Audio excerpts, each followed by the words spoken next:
সেদিন রাতে বেরিয়ে পড়েছিলাম নাইট আউট মারবো বলে আমি আর বরমশাই, কিন্তু কিছু খেয়ে বেরোইনি। তো ছেলেকে অল্প করে খাইয়ে নিয়ে গেছিলাম, এখন যাচ্ছি গাড়িতে করে 3 জনে মিলে।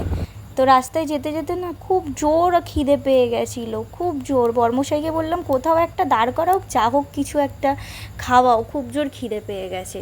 তো মহরমও ছিল, রাস্তাঘাটও ভিড় ছিল মোটামুটি। তো এখন যাচ্ছি, কোথায় নিয়ে যাচ্ছে খাওয়াতে জানি না। তো দেখো জ্যাম, দেখো মহরমের জন্য কি জ্যাম রাস্তায়।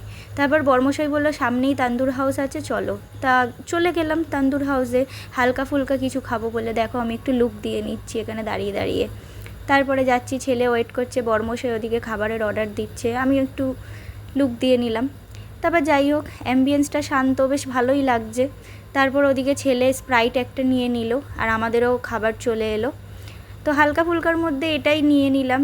ওর মুখ দেখে বুঝতে পারছো খাবার পছন্দ হয়নি, আমিও টেস্ট করে নিচ্ছি। মোটামুটি খিদের পেটে যা হয় ভালোই লাগলো। তারপরে বরমশাই একটা সিজলার অর্ডার করে দিল, একদম বেকার, বিশ্বাস করো।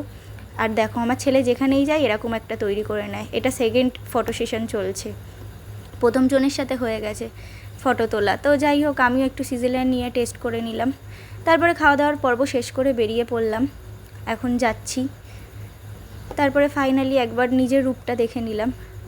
তো চলো, হয়ে গেল খাওয়া দাওয়ার পর্ব শেষ, এখন গাড়িতে করে বসে পড়লাম।